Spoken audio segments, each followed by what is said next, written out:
എല്ലാവർക്കും നമസ്കാരം സുഹൃത്തുക്കളെ, എല്ലാവർക്കും നല്ലൊരു ദിവസം നേരുന്നു.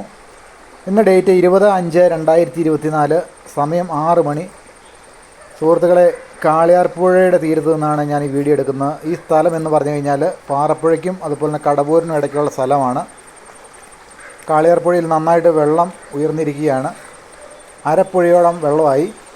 സുഹൃത്തുക്കളെ, ഈ കാണുന്നത് തുരുത്തുകൾ ജനങ്ങൾക്ക് വളരെ ഭീഷണി ഉളവാക്കുന്ന രീതിയിലുള്ള തുരുത്തുകളാണ്. ഈ തുരുത്തുകൾക്ക് കുറഞ്ഞത് ഒരു 20 അടി ഹൈറ്റെങ്കിലും ഉണ്ട്. 25-30 ഇഞ്ച് വണ്ണമുള്ള വൻ വൃക്ഷങ്ങളാണ് ഈ തുരുത്തുകളിൽ കൂടെ ചോടുറച്ച് നിൽക്കുന്നത്.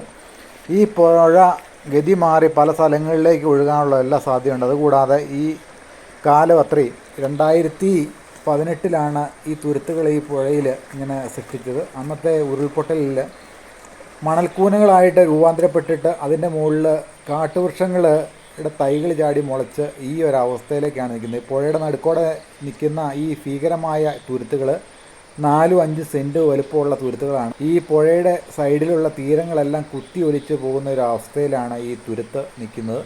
അതുകൂടാതെ ഓരോ പ്രാവശ്യം വെള്ളപ്പൊക്കത്തിലും ഇത് ഈ തുരുത്തുകളിൽ കൂടെ അതുപോലെ തന്നെ ഈ നിൽക്കുന്ന മരങ്ങളിൽ കൂടെയൊക്കെ പ്ലാസ്റ്റിക് മാലിന്യങ്ങൾ വന്നടിഞ്ഞ് വീണ്ടും ഈ തുരുത്തുകൾ വീണ്ടും നല്ല ഹൈറ്റാകുന്ന ഒരു അവസ്ഥയിലാണ് ഈ തുരുത്തുകൾ രൂപാന്തരപ്പെട്ട് വരുന്നത്.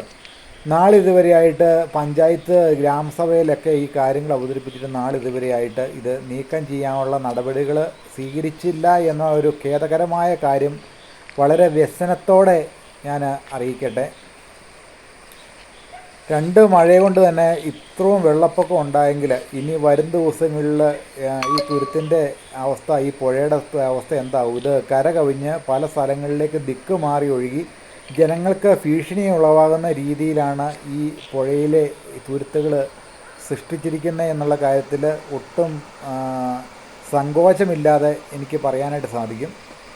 നാളിതുവരെയായിട്ട് ഈ പുഴയിലെ തുരുത്തുകൾ എടുത്ത് മാറ്റാനായിട്ടുള്ളൊരു നടപടി ഉദ്യോഗസ്ഥ വൃന്ദങ്ങളുടെ ഭാഗത്തുനിന്ന് ഉണ്ടായിട്ടില്ല എന്നുള്ള കാര്യം വളരെ വ്യസനത്തോടുകൂടി ഞാൻ ബോധിപ്പിക്കട്ടെ.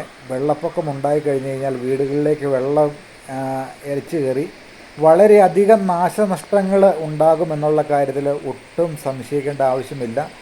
ഇപ്പോഴാണോ ഈ വെള്ളം പൊങ്ങിയ സമയത്താണോ ഇതിനെക്കുറിച്ച് പറയുന്നത് എന്ന് ചോദിച്ചു കഴിഞ്ഞാൽ ഇപ്പോഴല്ല പറയുന്നത്. ഇതിനു മുമ്പും ഒരു വെള്ളമില്ലാതെ ഈ പുഴ പറ്റിക്കിടന്ന സമയത്ത്, അതായത് ഈ പുഴയിലെ വെള്ളമില്ലാതെ പുഴ പറ്റിക്കിടന്ന സമയത്ത് ഞാനൊരു വീഡിയോ ചെയ്തിരുന്നു. നാളിതുവരെയായിട്ടും ഇതിനെക്കുറിച്ച് യാതൊരു നടപടികളും ഉണ്ടാകാതെ പോയതിൽ എനിക്ക് വലിയ ദുഃഖമുണ്ട്. ഇനി വെള്ളം ഈ തുരുത്തുകളിലെല്ലാം വെള്ളം തടഞ്ഞു നിൽക്കുന്നൊരവസ്ഥയിലേക്കാണ്. വെള്ളപ്പൊക്കം ഇനിയും കൂടുമ്പോൾ ഈ പ്രദേശവാസികളെല്ലാം വളരെ ഭീതിയിലാണ്.